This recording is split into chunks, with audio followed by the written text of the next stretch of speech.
Hey there, Nichole Huntsman here. Thanks for joining me on the Modern Cosmic Astrology channel for this 2019 forecast. I'm really excited to be able to help shed some light on this year for you, 2019. The theme I've given this year is Fortune Favors the Prepared Mind.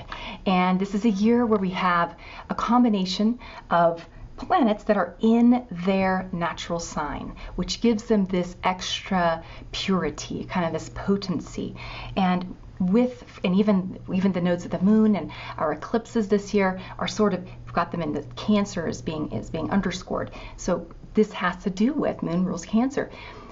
This year to me feels like one of truth. Are you living a life that is your personal truth? Are you living a life that you have been taught should be your personal truth, right? There are going to be some themes this year as well, people feeling really excited, like as though their dreams have come true, and sort of feeling like finally, okay, let's do this. Like finally, I can see the opportunity. I can see the sort of the horizon, and things look beautiful over there. So I'm headed that way, which is wonderful. But we're also going to kind of halfway through the year have some themes of, wait a second, I thought we were on the same page, but now I kind of feel like we might not be on the same page. A little bit of adjustments. Okay, so get a pencil, get something to write on, what have you, to take notes, because I will be giving dates, months, and that sort of thing. I like to think in windows of time, okay?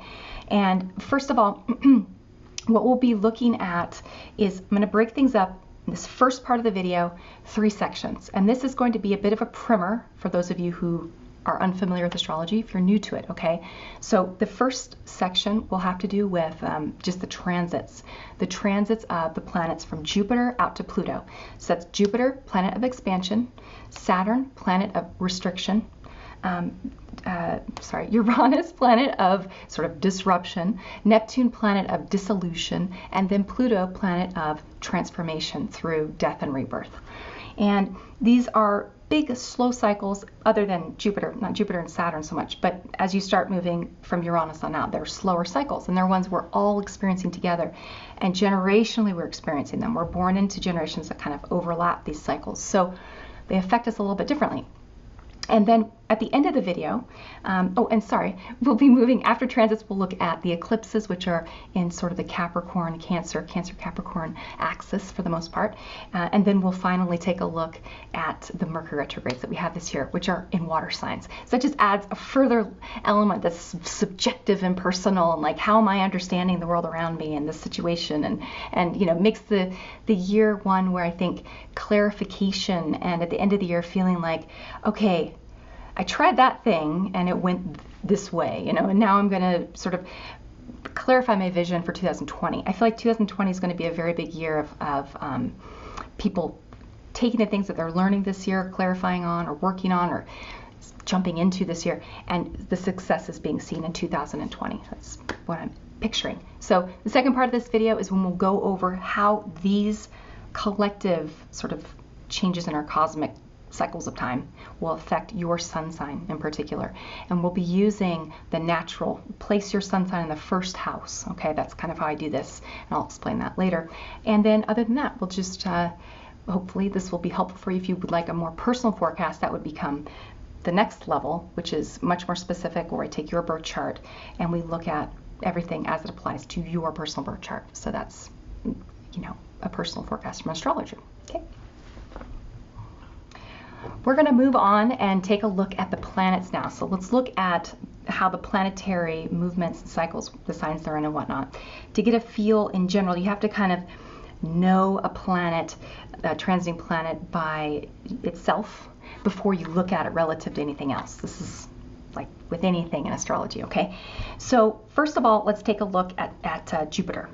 Jupiter's in Sagittarius. Now, Sagittarius is a sign that's ruled by Jupiter. So it's as though Jupiter is in his element, okay?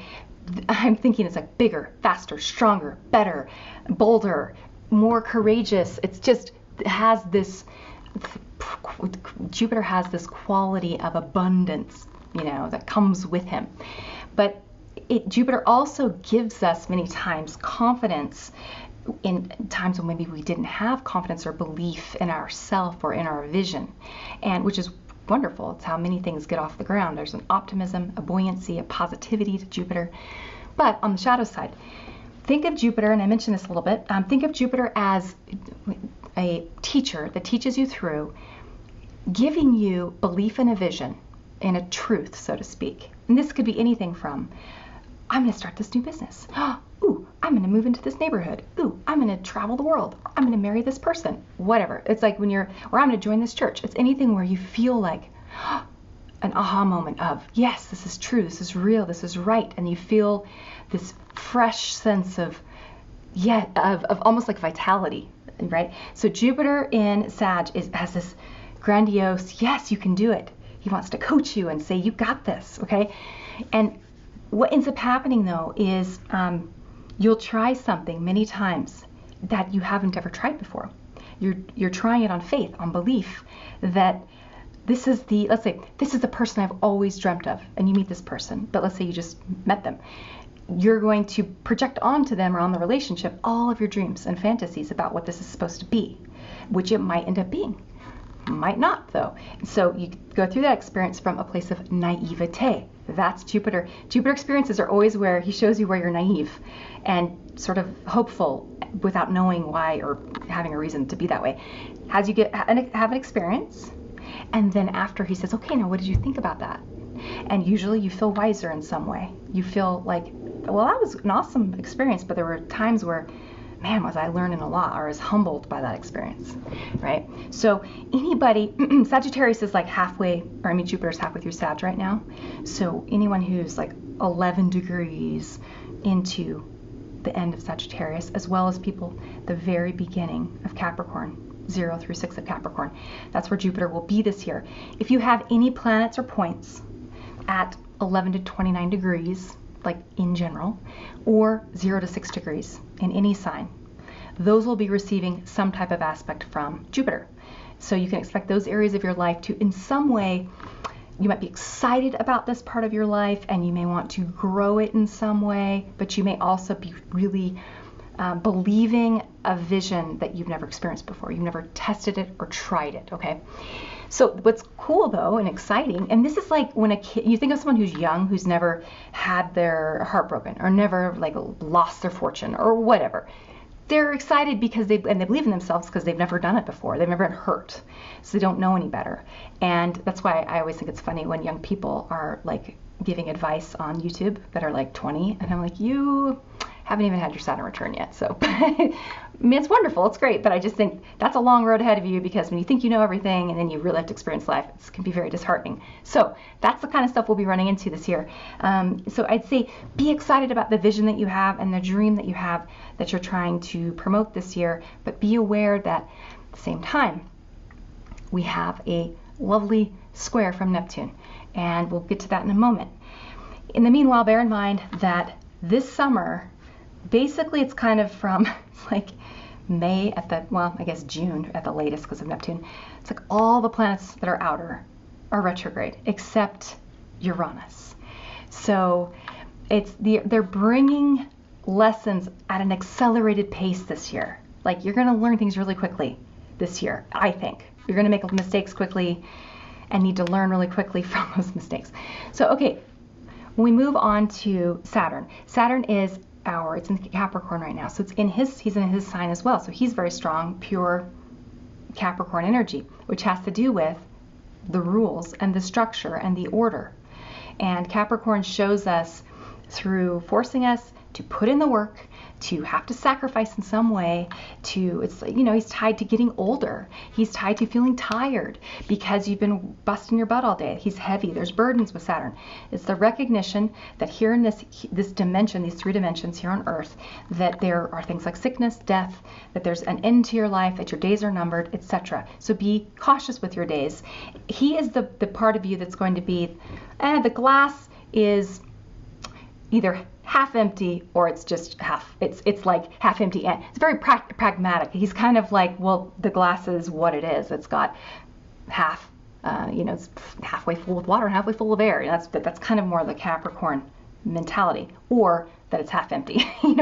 Tends to focus more on, in the past, maybe I was Jupiterian, I was believing in this thing, and then I got my truth crushed. my dream crushed, and now I'm a little more careful and cautious. So that's the shadow side of Saturn. The high side and the wonderful, important side of Saturn is structure, order, rules. Like, there's a reason you should have boundaries in your life. There's a reason you should, as I've titled this, measure twice, cut once. That's the theme. Measure twice, cut once. Sagittarius, or Jupiter in Sagittarius this year, is going to make you feel like, go, go, go. I want to do all the things. I want to have all of it. I want to, just the big vision. And I got this. And in fact, listening to me, you're probably going, oh, no, that's not true. Because you're going to be thinking right now about areas in your life. Just look and see where Sagittarius is at in your chart. And you're going to be like, oh, she doesn't know what she's talking about. So just wait and see. Now, so Saturn is at 11 to 21 degrees this year of Capricorn. So if you've got anything in those degrees, Saturn will be sitting on, some sort of an aspect to that planet or point. We do have a retrograde from April to September. So that kind of goes from 20 degrees and goes all the way back to 13. So it's kind of hanging out in the middle. If you have anything in the middle of cardinal signs too, you'll be receiving, I feel like it'll probably affect those of us the most. And because those of us with cardinal signs have experienced since 2008, the Pluto, Uranus, to some extent, square,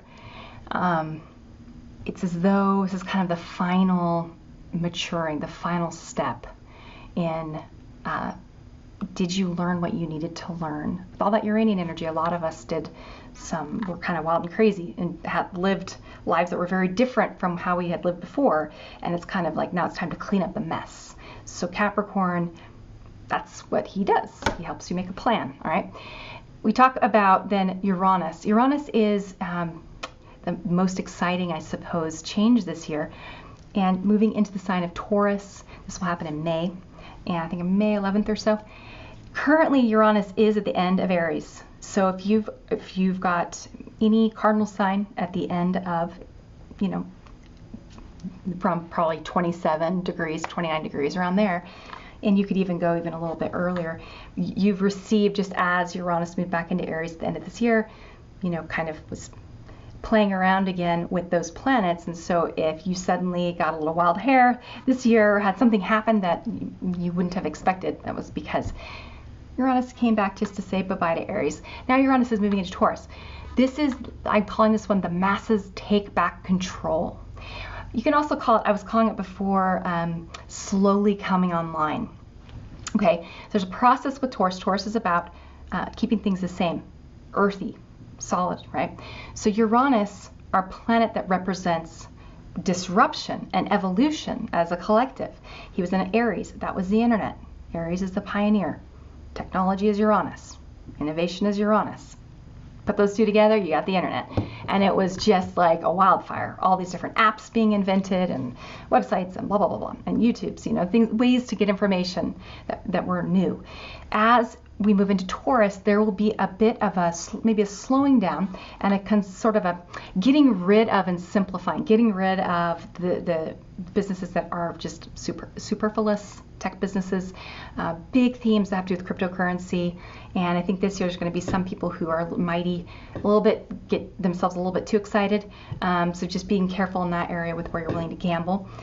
And also, for those people who are Tauruses, be careful with accidents. I had so many Taurus friends and just people that I knew that had broke bones last year or lost a tooth or, et cetera, et cetera. So be careful. For some reason, it was like on the left side of the body too. So that's something I need to kind of look into. But anyway, be cautious, because Taurus is this sign that has to do with being, I'm like in my environment, Taurians, they tend to like music and food and like the pleasures of the body, because it's an area, or they're like artists, it's an area that they're comfortable with. They're comfortable in their world. Well, Uranus comes along and he's like shifting their world. They're learning about their space and how they have control over it. So I think a lot of Taurians will be having a little bit of some wild hairs, but it's Taurus style, so it's a bit it's like mellow, and then getting excited about something. But okay, we'll talk about Taurus later in the Taurus video. We are in the sign, once we get into Taurus, this is in May, that's when we'll be having like all the planets that are outer planets pretty much retrograde. So it's like the only planet that is moving direct. It just makes me think, I'm like imagining all the planets, they're sort of, they've wandered off. I don't know, they've like wandered off, and Uranus is there still. It's like, oh, hey, how's it going? So he walks into a party, and he's Uranus and Taurus too. So he kind of makes me think of this guy that's kind of like he's like a hippie, but he's like a dirty hippie kind of, but he's also probably pretty cute, I love Tauruses, so that's just my own like bias. But you can just see him being like, hey, wait, where did everybody go? What happened? What's up with the party? And anyway, he will be very present, and he'll be like knocking stuff over and, I don't know, causing problems this year, but like, oh crap, I didn't mean to do that. I'm so sorry. Technology is a big area where we're going to see data breaches this year like crazy. Be really careful with your security. Financial security is important. I mean, not to be a Luddite, but I feel like a lot of people, as Uranus moves through Taurus, will feel a little bit distrustful of anything that has to do with their information being on the internet. So we'll also see people who are willing to barter or make money off of their information. That's going to be big, I think, in this next 7 years. Information is king. So data that you have possession of, not just other people's data, but I also feel like when companies use your information for their marketing or whatever, it's like I think people would be demanding some kind of a percentage of whatever monies are being exchanged. So just quote me on that one. The other thing just happened, and I said this the week before it happened. I said, because I take Lyft, I love Lyft, and I said to a friend, they're going to start a subscription service guaranteed for those of us who don't want to own a car, but also, it's expensive to use Lyft, and they're going to, so sure enough, the next week they did. And so that's a kind of a combination. It's Uranian in a sense, but it's technology, and it has to do with our money, simplifying it, and the subscription, that to me feels very sort of Uranus and Taurus. So I think we'll see lots of subscriptions and things like that this year pop up, or not just this year, but in general. So I don't want to make this into a Uranus video. Just bear in mind that there will be upsets and shocks and disruptions in the area of technology and, disruptive inventions and technologies that come onto the scene that are wonderful. The masses, anything that helps group funding, where I can invest a little bit of money in something, right?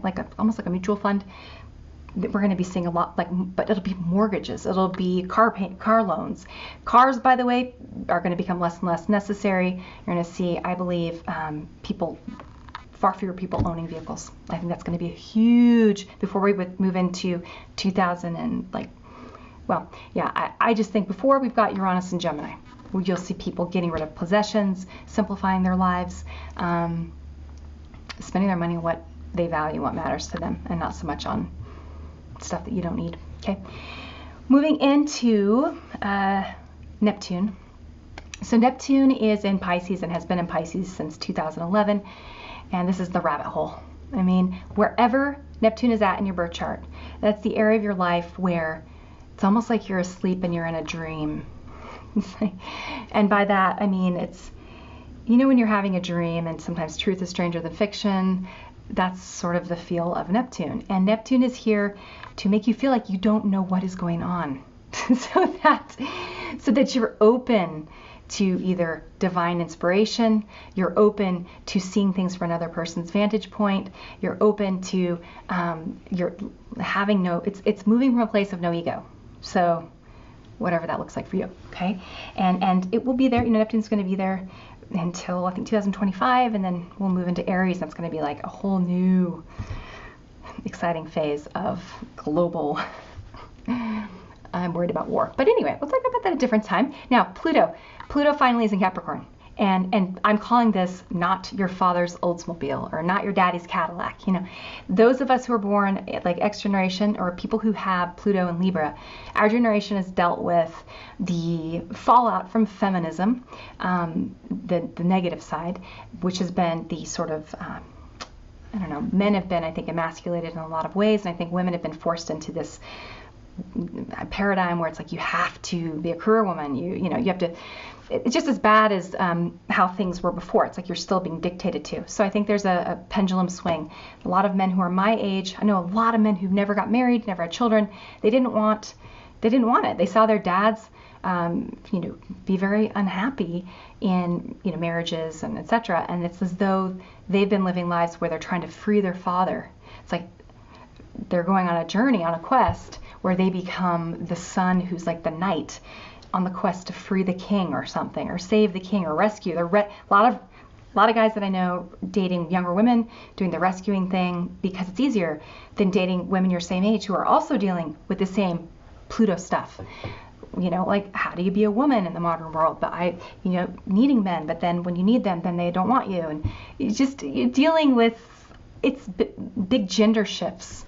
So it's not just those of us who are Gen Xers or, Pluto in Libra. It's anybody that's alive right now is affected by Pluto. And we are rethinking and reshaping the patriarchy, the masculine, by killing him first. The king is dying, killing the king. He's being reborn, and it's going to be through some revolutionary, in a sense, new person, let's say. It's not going to be a person, but as Pluto moves into Aquarius, it's like a shift in consciousness where we're more open to gender fluidity or gender roles being whatever you want them to be, individuality being key. Again, it's like you can watch whatever you want on the internet. You don't have to watch commercials anymore. You don't have to follow the old rules. So, okay, we're going to talk next. We'll talk about our eclipses. The eclipses, let's first of all discuss a little bit about the sun and the moon. So as a very basic primer on eclipses, for those of you who are unfamiliar with them, they have to do with the sun and the moon and the earth. It's the relationship that the three planets have. And I know that the moon's not a planet, I know that the sun's not a planet, but that's what we call them in astrology. So these three bodies move through cycles. And of course, we have a full moon, and then a couple weeks later we have a new moon, and then a couple weeks later we have a full moon. This is just the cycle of the moon as it orbits the earth, and as the earth orbits the sun. So with, for example, a new moon, you have the sun and the moon together, okay? And you don't see the moon at nighttime because when the sun rises in the morning, the moon is with the sun. It's like husband moon or sun and wife moon holding hands through the sky, okay? And they're together at nighttime too on the other side of the world. You just can't see them. When you have a full moon, it's the opposite. It's where they're as far apart as possible, okay? And you've got the sun rising. As the sunrise is rising here, it's setting over here. Or the moon rather is setting over here, and vice versa. As the sun sets on a day that we're going to have the full moon, the moon rises right after. It's right then at the same time, which is pretty cool. So point being, let's talk about the symbolism though, the sort of archetypes that we have given to the sun and the moon that we use in Western astrology. The moon is the feminine. The moon is a rock, reflects the light, the sort of conscious rays, the intelligence, so to speak, from the sun, it shines it back through reflection. It is as though it's an empty, it is a rock. It's like it's an empty vessel. Whereas the sun is this creative force. The sun is giving off photons. It's giving off light.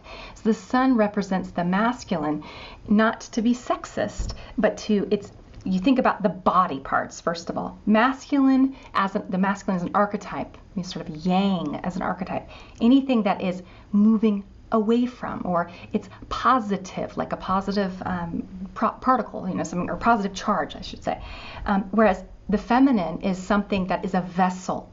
There's an emptiness there. There is a quality of it. They're being receptive. It receives. Okay, so sun is active, and the vessel, or the moon rather, is receptive. It's like the womb. It's like our body parts. Okay, man has a penis, woman has a vagina. All right. So thinking about these principles with the sun and the moon, psychologically, when we have a new moon, the moon is being completely, not shadowed by the sun, but like the opposite, where the sun's so bright you can't see the moon. It's like the moon is just so little and hiding and out of sight. And at nighttime, when it's night, there's no moon in the sky. She's missing. So there is this emptiness. There is this quality of, and it's interesting how the cycles all connect, but it's a very masculine time, and it's as though the sun is covering the moon, just as though the husband would cover the wife to, in union, so that he could give her his seed, right, into the vessel of her womb, and then she has the creation, which is their child. So the sun and the moon coming together, their relationship during the month, it's what creates our month. It's really quite beautiful. So what they're birthing is, and it's not just from new moon to full moon, but it's from new moon to full moon to new moon. But they're birthing our month together, all right? The moon really is the one doing the birthing, though. She's the one who's changing. She's the one, the sun stays the same, and she's the one who goes through this process of change. She's also the body closest to the earth. She's the most in touch with the human experience. Women's cycles run at the same, pretty much at the same pace. A lot of women have their period on the full moon. I know I do. It's really, really common to have your cycle line up with the cycles of the moon. So when you think about a new moon, the sun is the dominant force, the masculine, the father, this being in this place of rationality. So it's a good time to plan something. It's a good time to sort of look at the sign that it's in. Now, that's very important. But as a general rule, it's not that it's necessarily like a super mental time. It's not that so much. It's just, things. When the light, it's like you turn the light on in a room and you're like, oh, I'm in the kitchen. Or you turn the light on in a room, you're like, oh, I'm in a bedroom. Okay? It's that. It's the awareness of fill in the blank in your life. So depending on where that new moon kind of falls for you, it's going to speak to you in some certain way. Look at the moon in your birth chart too, by the way. If you're born on a full moon, like me, new moons that don't really affect me. New moons, I'm always like, I wouldn't even have known it was a new moon. Full moons, I was born on a full moon, totally affect me. I always feel them very strongly. So now a full moon is when, as though if you imagine that the moon is getting pregnant, so to speak, during a new moon, okay? There's information, that consciousness has been exchanged, and there's a creation now waiting. The potentiality has been set inside the womb. So then, 2 weeks later, we have a full moon. The sun and moon are as far apart as possible. This even makes me think of different cultures where the woman goes to have the baby, the child, with other women, and men are not allowed, in the process. And that's very cosmic. And so when the woman is having a baby, if you've had a child or watched someone have one, it is a very, very raw, primal experience.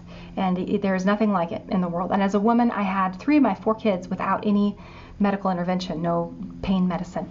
And they were very empowering, life-changing experiences. You go through that experience and you can pretty much do anything. And so those of us who are comfortable in that space, that is primal. It is when a person has a baby, there's lots of noises that are made. There's lots of mess. There's blood. There's slimy stuff. There's all your body parts are exposed, right? That's kind of how full moon can feel. When I had my babies, I like to be by myself. I labored in the shower, in a bathtub, by myself, in the dark, and I would just breathe and just get into my ritual. That's how I like to do full moons, and you may be similar, okay? Now that we said that, usually every month we have a full moon and a new moon, depending on the year. Sometimes we'll have an extra, so it just depends. But eclipses are always, we talk about eclipses are always either a full moon or a new moon, okay? So when it's a full moon, that's a lunar eclipse, and when it's a new moon, it's a solar eclipse, okay? So always, eclipses are one of the two. But full moons and new moons are not always eclipses, okay? With eclipses, they have an added quality to them of intensity. You think about, so this is when we bring the Earth into the story. It's when all 3 of these planets are lining up. Because what we talk about when I'm going like this with my hands, like this is a full moon, the Earth would be in the middle, sun and moon are opposite each other, right? Earth in the middle. It's like their tug of war. If you were to flip this and look at it like this, when you look at a chart, that's kind of what we're talking about. We're talking about longitudes. The longitudes. Let me make this make more sense. I didn't say that very well. When I'm going like this, I'm showing you things from a perspective that's like a declination. Okay, so these planetary bodies can be at different heights as they orbit, right? They're maybe different heights. Okay, So when they line up with each other, that's when you have an eclipse, because everything lines up and they block each other. They block the light, the consciousness. And that has this quality of being like particularly, the symbolism is like particularly strong, and it's reverse in a way, okay? So when you have, for example, we'll have January 6th, our 1st, it's coming up on this weekend, we're gonna have a new moon. And so it's a partial solar eclipse. The moon is partially going to be, in a spot where she's blocking the light that it's getting here to Earth. Now, we had a full solar eclipse that we could see in the United States last year, right? And actually not last year, no, 2017. And so the moon was blocking for a moment, for a few minutes, was blocking the light of the sun. The feminine, the wife, is blocking the husband. She's coming in front, right? She's like taking center stage. It's kind of she's not in her proper place, so to speak. It's like things are kind of flippy-floppied. And I personally feel like this one is a Capricorn too. Capricorn and Cancer, these are the archetypes that have to do with sort of the mother and the father. I will say, I think of the sun as by the way, this kind of the divine father, the kingly father, but I also think of the sun in astrology as all of us, our inner child, the divine spark that we all carry. It's like our genetic, our divine DNA from the father sun as he comes together with mother moon. And then we are born on a certain day in the year, that's the father's year. And so we are imbued with our sun sign, which is a little piece of that 365-day year of the sun, if that makes sense, right? So, and then we have our moon too, which is the part of us that is our mother, okay? Hopefully that is helpful. But when we have a solar eclipse like this, it has to do with the Saturn archetype, which is like the earthly father, restrictions, the fact that in life you're gonna die one day, so you better, get to harvesting or however they say it, sow the seed when the sun is shining or whatever. And so this one is plan your work, work your plan. And I feel like there's a broody quality to this particular new moon. It's at 15 degrees of Capricorn, right in the middle of Capricorn. That particular point is going to be lined up too with Pluto. Pluto's kind of, at 20-ish or so, 21. And you've got planets here, you've got Saturn on the other side, and it just has this feeling of, okay, all right, I need to plan something and make it happen. And with Mars in Aries, which is sort of squaring Mercury, there will be, it's a good chance for some agitated, for some people, for fights. I think I like this idea of it being about going inward though, and planning your own work, your own plan. I just feel with this moon, kind of in Capricorn, this emotional sense of, oh, I need to be taking my life more seriously, and maybe even a little bit the depressing or the downside that we can sometimes feel with Capricorn when we're recognizing our failures. But the high side, where it's like, okay, well, now at least I know what I did wrong, so I can do it better next time. Okay. Moving on next to our next eclipse, and by the way, I forgot to mention this. I use a technique that I haven't shared yet with the public, but I will be doing that this year at some point. And with this technique, I come up with particular points. I'm able to come up with what I call a deep chart. So in the deep chart, you can experiment with this for yourself. 16 degrees of Scorpio is the point in the deep chart that is the same degree as this new moon. So you can see where that lands. Look at the house that it lands in for you. Look at the house that the new moon lands in for you. That's an area where you may be feeling a certain sense of dissatisfaction, sense I need to work harder in this area. I may be feeling tired. I may be feeling run down here. I may be feeling okay, enough is enough. Let's get this sorted and organized and put into, might even have to your house, your home. I know I feel after the holidays I want to get my house totally kind of back in order and my work stuff all really organized. So you may be feeling that. Okay. We then move on to our January 21st total lunar eclipse. So we go from a new moon, solar eclipse, to a lunar eclipse, which is a full moon, okay? Full moon, lunar eclipse. I'm calling this one Variations on a Musical Theme. This eclipse will be at 0 degrees of Leo, right? So just barely scooched into Leo. For the most part, all of our eclipses will be kind of the Cancer and Capricorn variety. Leo is the sign. Remember, this is the divine child from when we talk about the father being the son. It's like this has to do with you as an individual. You were born on a certain day, on a certain year, at a certain place, and you have a certain life that's only yours and no one else's. I think that this Leo archetype, because it's the moon in Leo, it is the feminine energy that's going to be feeling a desire to be creative and going to be feeling like a need to be seen, to be recognized, to be validated. It's a very creative from an artistic perspective as well. That's why I sort of thought variations on a musical theme.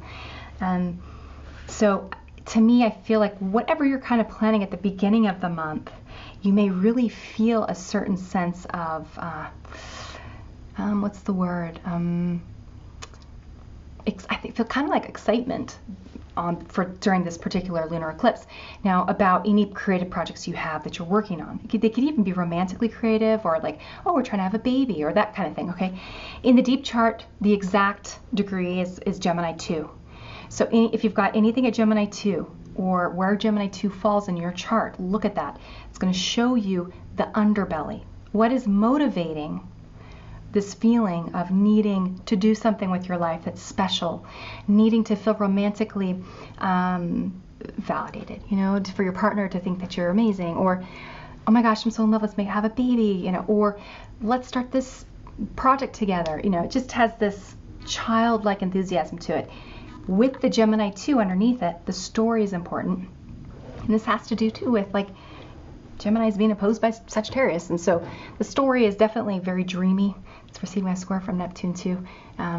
What is this dream we have together? And the big caveat here is if you decide to do anything with another person where you have an agreement or an arrangement or a business together, or I don't know, relationship, be careful, because the stories this year is a good, very, very, very, very good chance, like 100% chance in my mind, that you're going to have two totally different stories that you're going to find out down the road, and different reasons for kind of entering into any sort of arrangement, which is okay.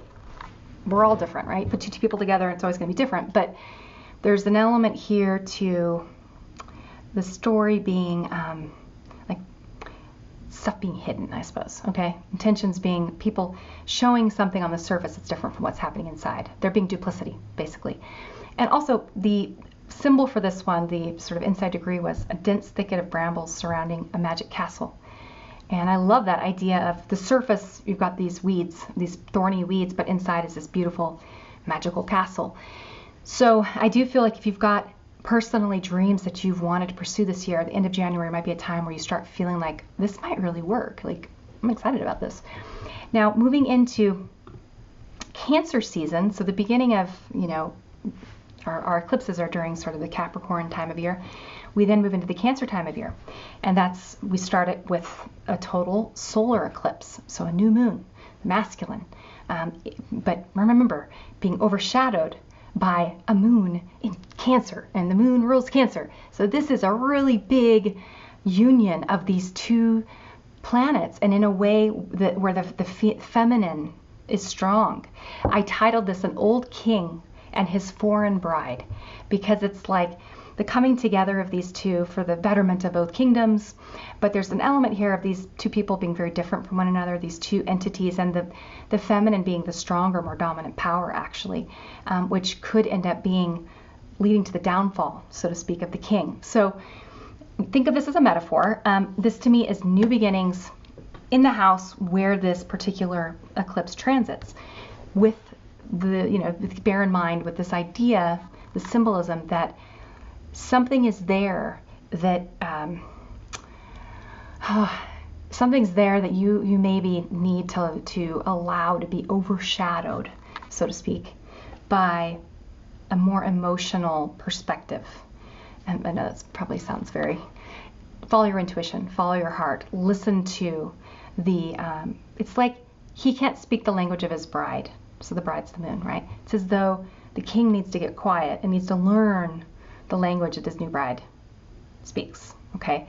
And the new bride is your heart. So this is like your consciousness being a little unsure. And July is a shitstorm of a month anyway. We have lots of stuff happening in July. It's like a mess. So getting quiet, listening to your heart is going to be really important.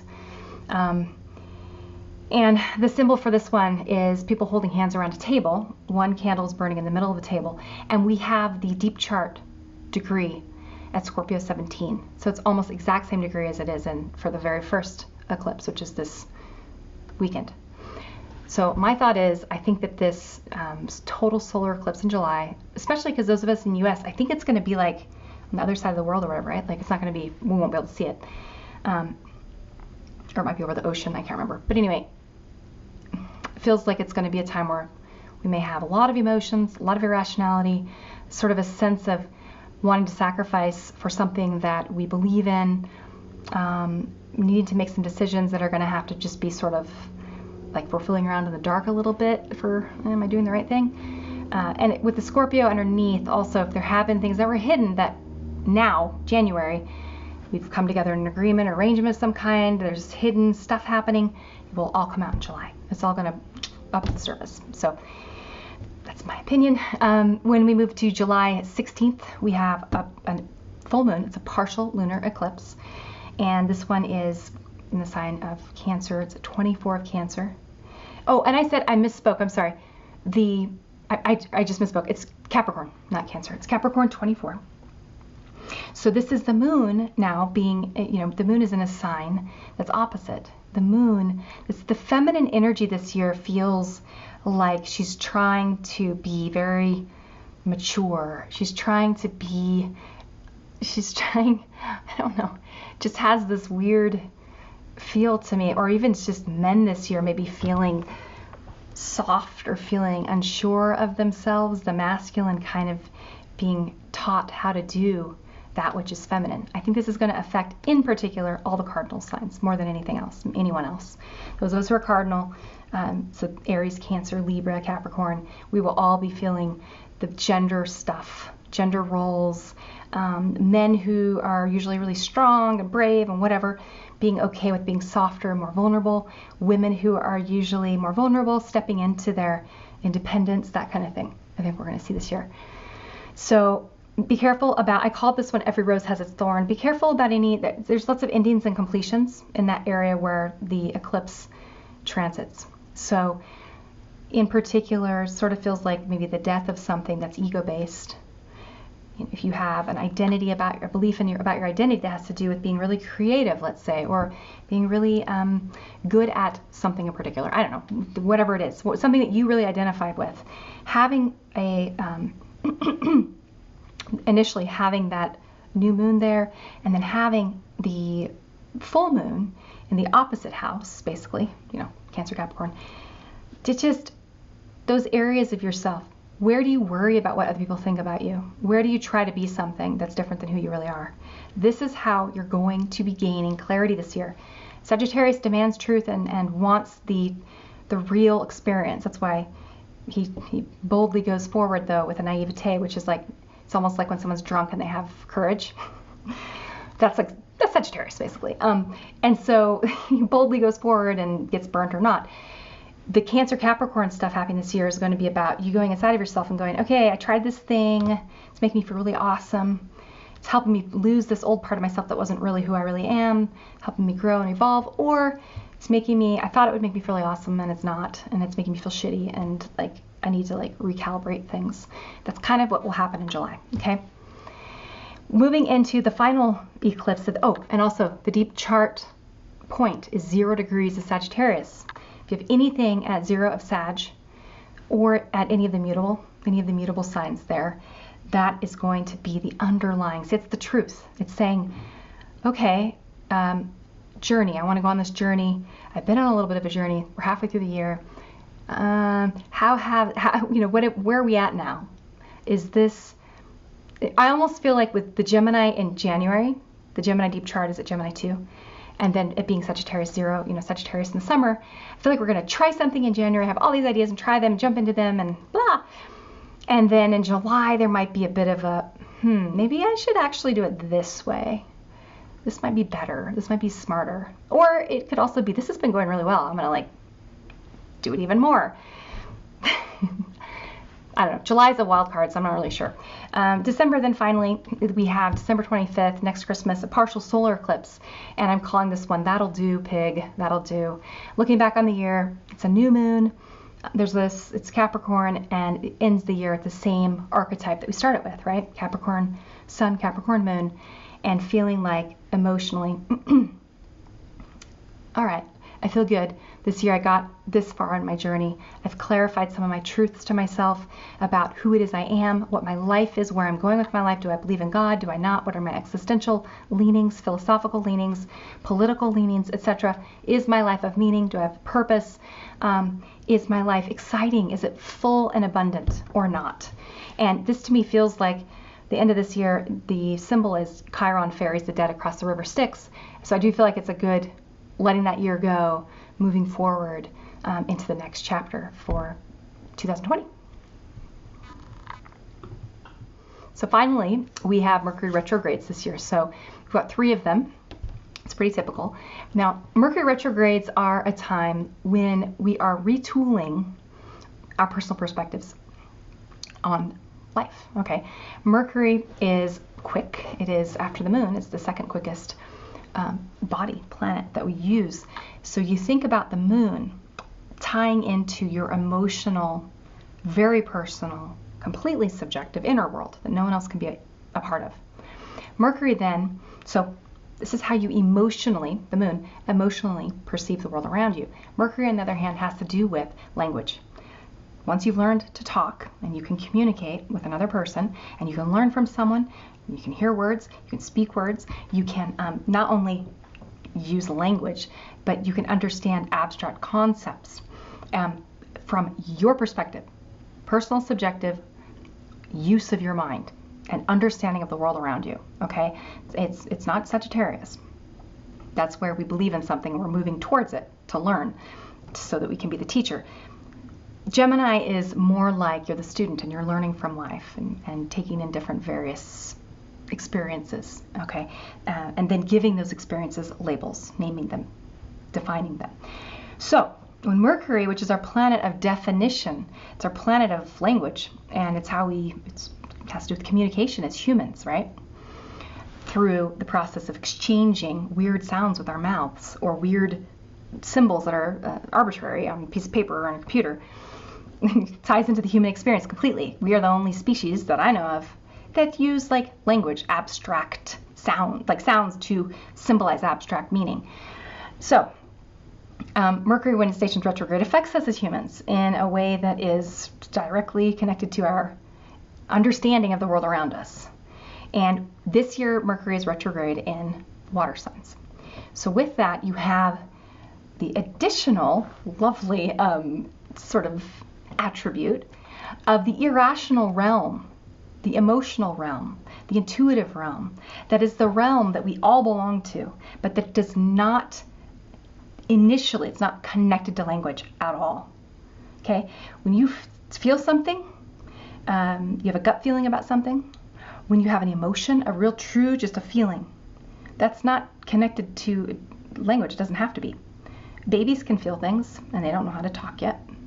Okay? So it is there's a quality with the intuition, a knowingness that goes deeper. It's deep, deep, deep.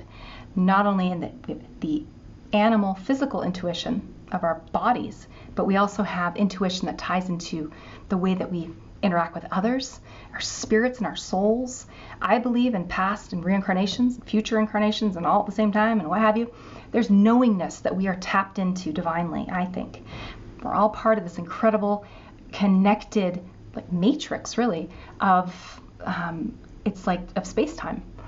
And our consciousness is a real thing. Consciousness, I believe that your mind has an ability to see the world, to observe the world in a particular way that can change the world you're observing. It's like particle physics, right? Double slit experiment. So I would say that with Mercury retrograde, we tend to not, as a whole, be using our communication function as well as normal. For example, I experienced just barely, and I always kind of like laugh off Mercury retrograde. I'm like, whatever, it happens, 3 times a year usually, and whatever. I had this last year when it's in Sagittarius, and with the deep chart, in the deep chart, it was making an exact hit in all of the charts that I use to my major personal planets that would have to do with communications or with property. I was hacked, I had money stolen, I had all kinds of horrible things happen, and it bought new machines and then broke my brand new laptop, the screen within like a few weeks of buying it, like thing after thing after thing that were very frustrating that had to do with communication. But it gave me time to sit and like actually have to write something out because I didn't have a freaking computer that I could use, right? Like I had to slow down and sort of think through things from a different perspective. That is Mercury's job, perspective. It's like Gemini, the twins, siblings. They have a different perspective on the same set of parents. You're in a classroom. Every student in the classroom has a different perspective on the same damn teacher, okay? Everyone sees things from their own little matrix. You are the central point, connected to everything around you. You move through this world like a little orb warping space-time, right? Affecting everything and everyone that you come into contact with. So that central point, your point of conscious kind of in your body, conscious awareness and understanding your story, that's your Mercury.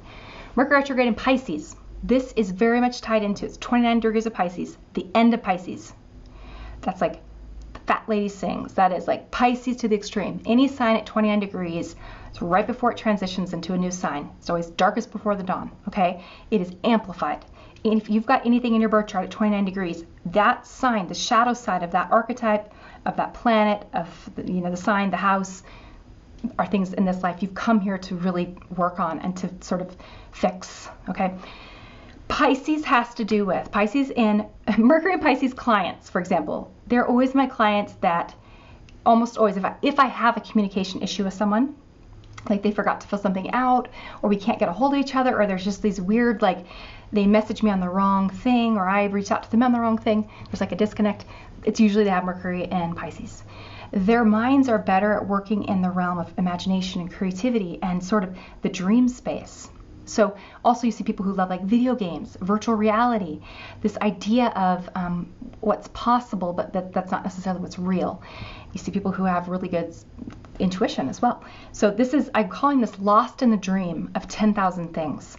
It feels to me like we're going to experience a lot of kind of information being incomplete, being missing, and it's kind of necessary because it's going to square our Jupiter.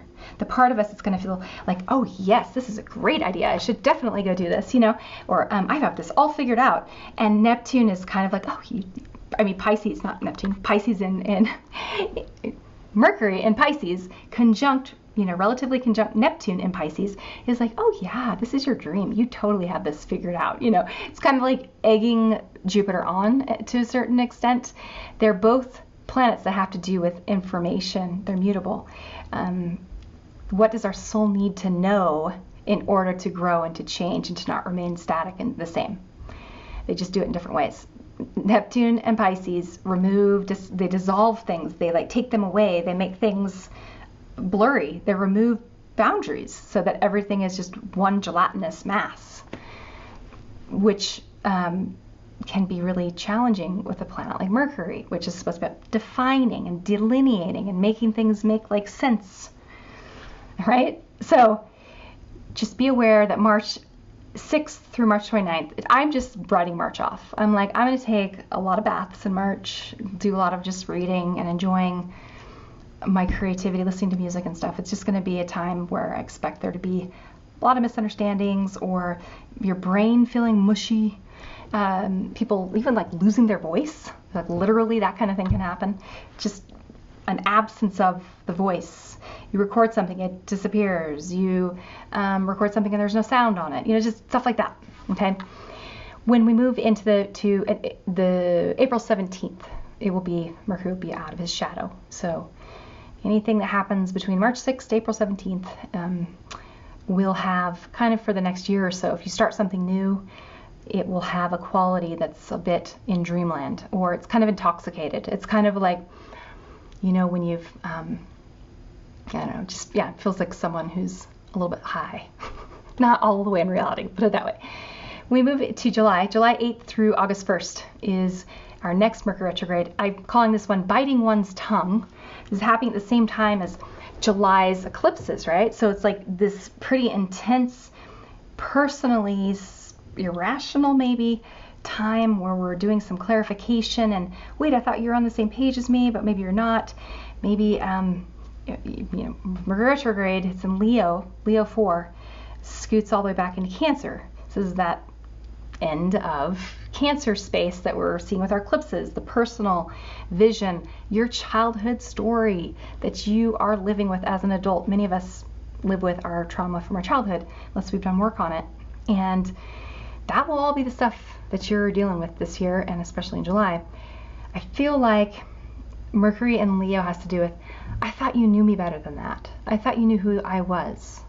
This makes me this makes me sad that you don't know who it is that I really am. And then the other person being like, oh crap, I hurt your feelings or what have you, and wanting to say something or feeling dissatisfied or feeling a sense of like, I normally I would say something, but this time I'm just not going to, and kind of being suppressed, pushed down, biting their tongue until it bleeds. Like, I really do think that's going to be a bit of the themes this summer.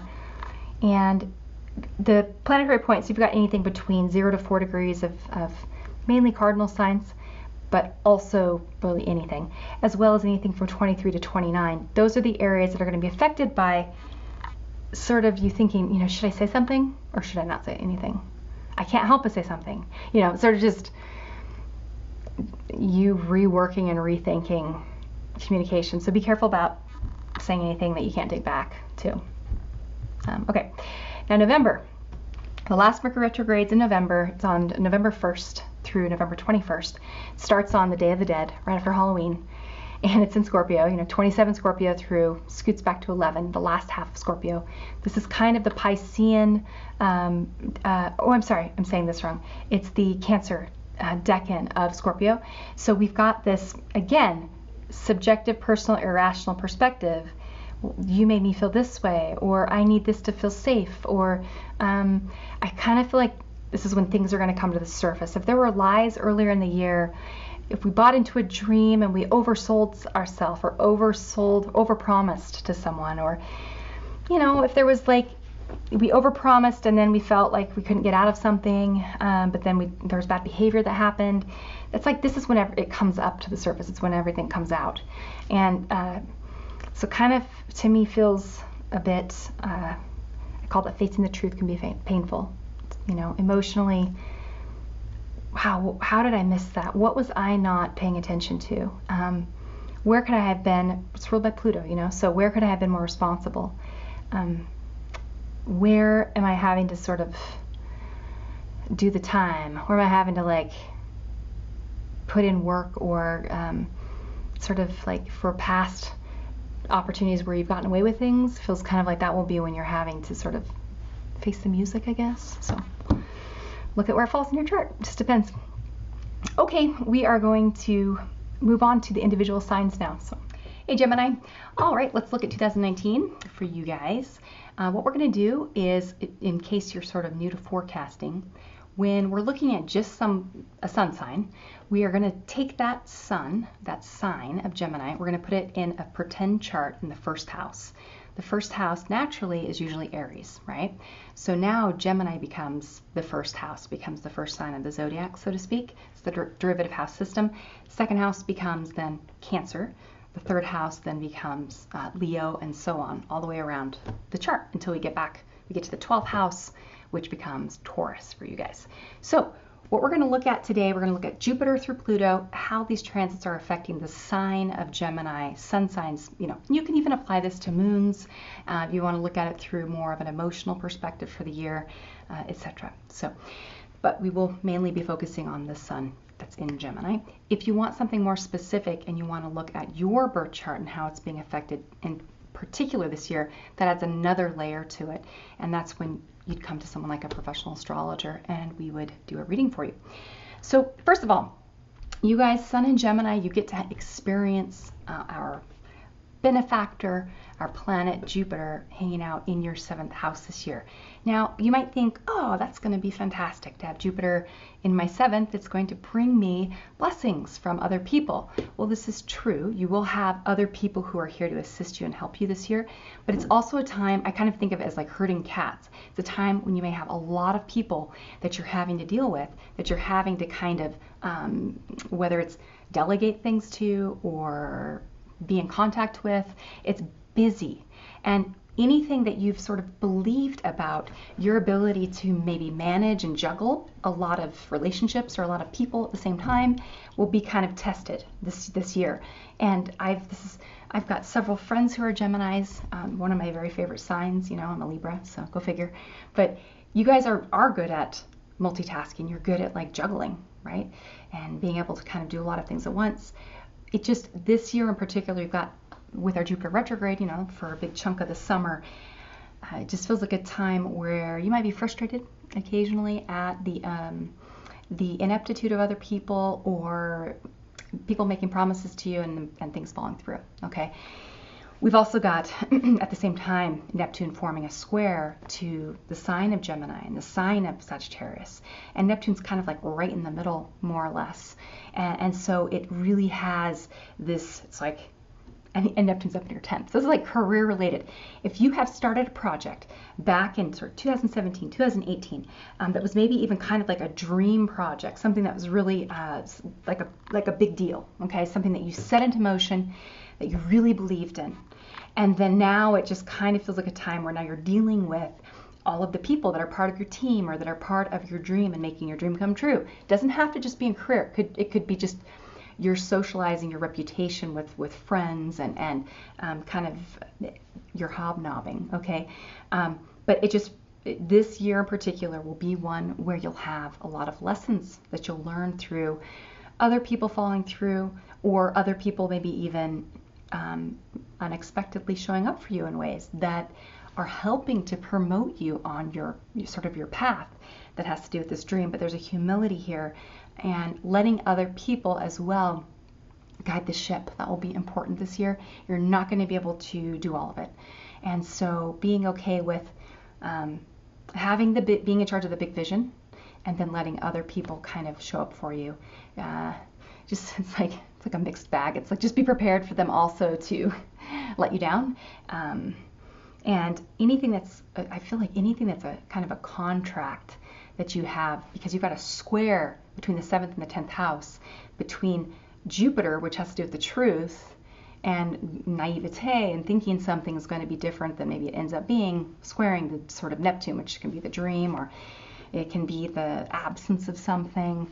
And with it squaring your sun, it can sort of be, if in the past you were promoting a vision and letting other people sort of manifest it, it feels like this year you'll be called to consult more. You'll be called in to, like, they need you, you know, they're needing you to perhaps kind of lead them a little bit more so than they have in the past. So just herding cats. That's what that one feels like to me, okay? It's kind of what I'm titling it for you guys. I forgot to mention, overall, I'm calling your year, who's driving this flying umbrella?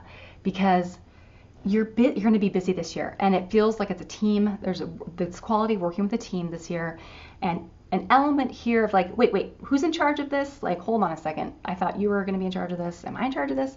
And this doesn't even have to be connected to work. It can be in your home life, even your family, if you don't like have a career. If you're a stay-at-home parent, for example, to me it feels like a year that's probably pretty busy, and one where you're like, maybe like having a job would be something I'd rather do than this.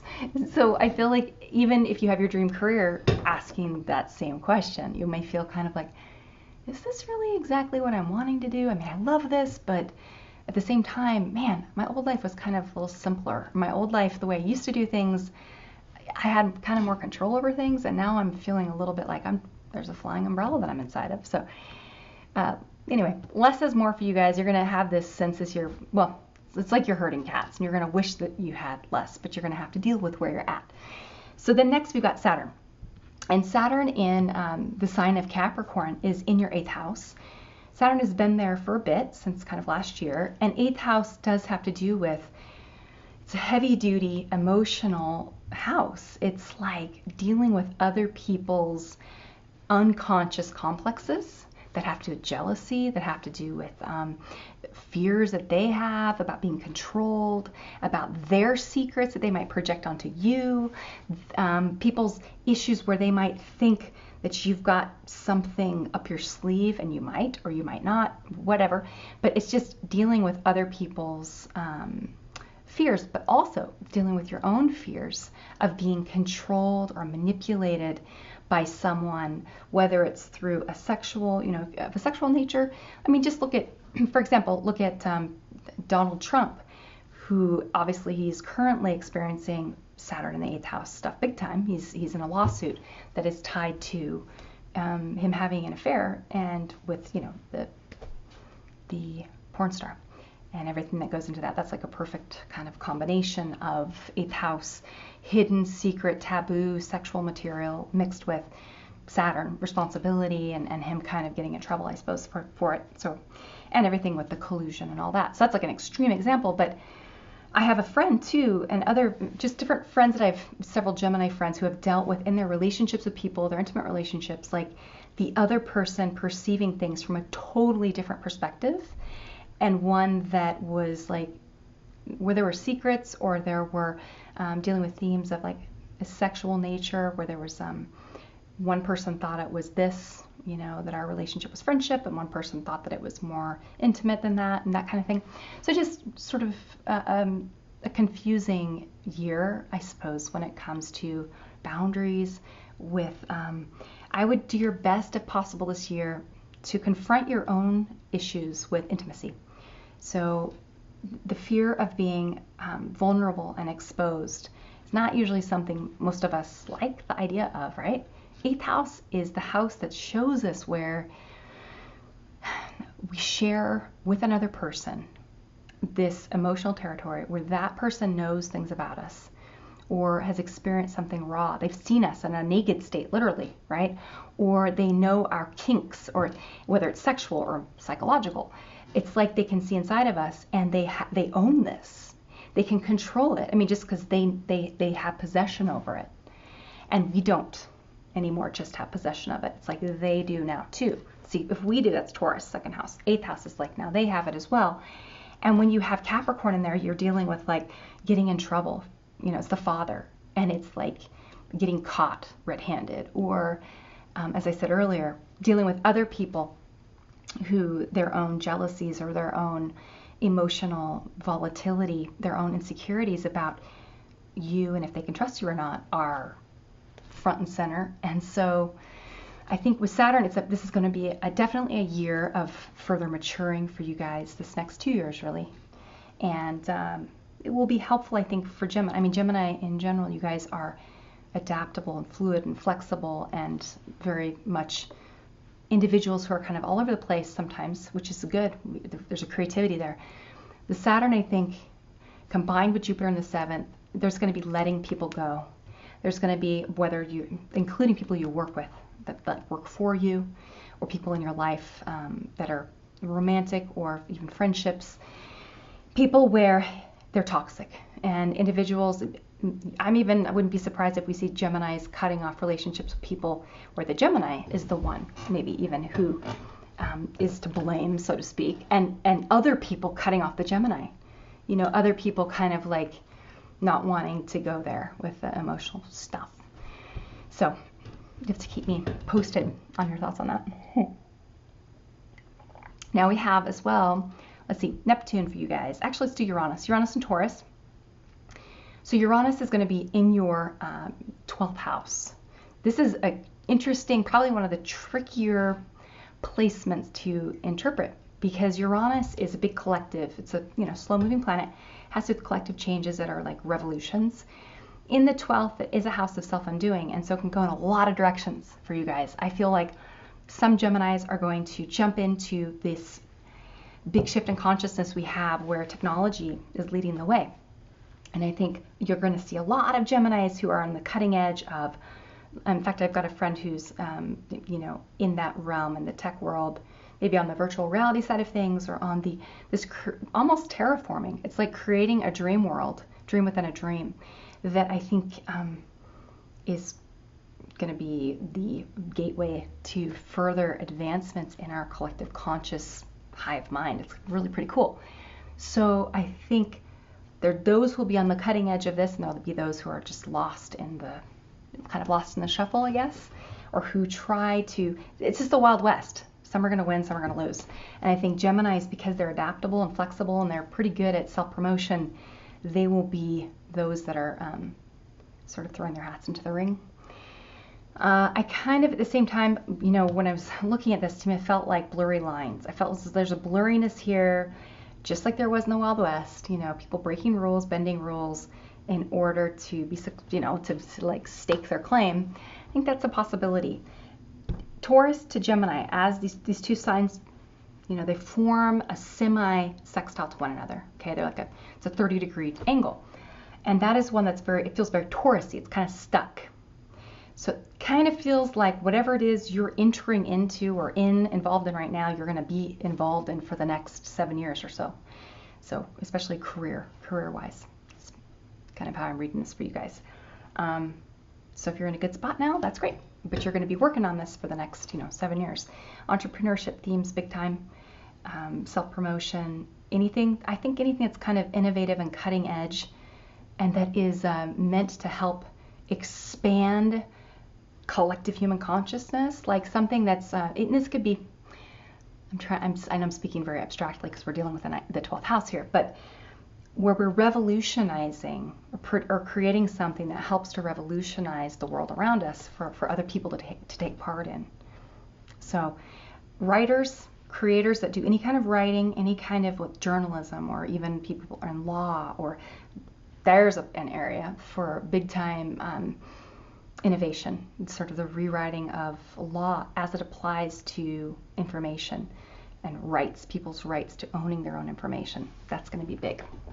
So technology and law and those blurry areas, big changes in our collective ideologies, our collective political beliefs. Lots of room for new ideas. Okay. Now, when we get down to looking at like your Neptune and your Pluto, for Neptune's in the 10th house. So this I mentioned earlier. It's Pisces. It's right in the middle of Pisces, 14 to 16 in Pisces, sort of squaring Sun in Gemini, and squaring Jupiter in Sagittarius, forming this T-square. Immutable signs. So there's this bendability. There's a crisis that's coming to head right now that has to do with this dream or vision that maybe you're in college right now and you're studying something and you're like, is this what I'm really wanting to do? Or do I want to do this other thing instead? Okay, I've had lots of Geminis with that issue. That's a Gemini issue in general, but my college students right now who are also dealing with the Pisces that they have in their charts definitely have felt a sense of like, what am I going to do this, or am I going to do this for the rest of my life? You don't have to decide it all right now. I think the big theme for this for you guys is listening to your dreams. And like Geminis have this creative, very exciting ability to look at the world around them. It's childlike. It's like you guys are the ones that help the rest of us understand what the hell's going on a lot of times. So we need your vision. We need your ability to put words to the experiences that the rest of us are having that don't always kind of make sense. We need your story. Like my friend, for example, who's in that realm of like whether it's virtual reality or video gaming, that kind of thing, or is someone who's maybe a storyteller, writes books or novels, but that are telling stories that tie into the human experience in this modern world. You guys are the ones who are going to be needed right now, right? Even astrologers who are Gemini, who are able to, in ways that are really simple, put words to things the rest of us are struggling to name. We need that. And I think finally, let's drink some water, hold on. Finally, we've got Pluto for you guys. So Pluto is in Capricorn, and Pluto is hanging out in your 8th house along with Saturn. This one I kind of titled What's Hiding in Your Closet. So we all have stuff. Everybody has things they would prefer not to air for the whole world to see. We have things. A lot of times, 8th house does have to do with, it could be wealth, the desire to be successful, to to have money for oneself, to have a sense of my career has been fruitful. That's one possibility. I think because Pluto in Capricorn has to do, depending on the generation you come from, has to do with the death and rebirth of the patriarchy. You could see Geminis who had one career path, started out on one career path that was in support of sort of the traditional model, and then totally quit and went on a completely different career path. You can see Geminis who took advantage of I always feel like Geminis are the ones who are really, really smart at sensing, sniffing out the trends, and then creating something that takes advantage of the trends. So, and then making money off of it, if they're able to catch the train. So I don't know, I feel like if you've had success with that in this past few years, and if now you've had to deal with greed, issues of greed even, if they've come to the surface, or like, not just with money, but like wanting everything, wanting all of it, and then, but never being satisfied, like it never being enough, whether it's relationships, whether it's work, whether it's money, whether it's whatever. And Pluto in the 8th, might be also issues of control. Geminis would generally, I'd say Geminis aren't like controlling people, right? They're not a controlling personality type. But Pluto in the 8th, maybe you've dealt with other people and their issues of control, manipulation. Actually, several of the Geminis that I know that I'm thinking of right now have had to deal with relationship themes with like lovers or past flames that they themselves have been dealing with kind of heavy duty psychological material, depression or suicide, or they've been tortured by their own demons, you know what I mean? And the Gemini was trying to kind of stand strong and firm for them, and maybe felt like they failed them in some way, or it's just they've been being pulled into this territory, this water that has to do with heavy duty emotion of kind of annihilation. So just themes that are difficult for any human to deal with. And Gemini in particular, you guys have been developing a bit of a toolbox, the ability to kind of look at the human experience and to go, okay, I'm understanding this from a perspective that does have some emotional depth to it. And I think as Pluto moves into Aquarius, into your 9th house, you guys are going to be able to kind of help the rest of us through what you do at work in particular, through what you put out into the world. Then you're going to help us put words to the collective emotional experience we're all having in this modern world, where there's existential crises happening all over the place. What really matters? Like, why are we here? I think you guys are actually going to end up, you're going to see a lot of, gurus actually that come from the Gemini, and not just spiritual gurus, but in all paths that are Gemini in this, over the course of this next 20 years even. So, okay. Hopefully this was helpful to you guys. And if you want a more in-depth forecast, of course, come to me. I'm happy to do a forecast for you for 2019. We can look at everything according to your accidental houses, and of course your personal planets and everything. It's much more specific. Okay. All right. Take care, Geminis. Talk to you later. Bye-bye.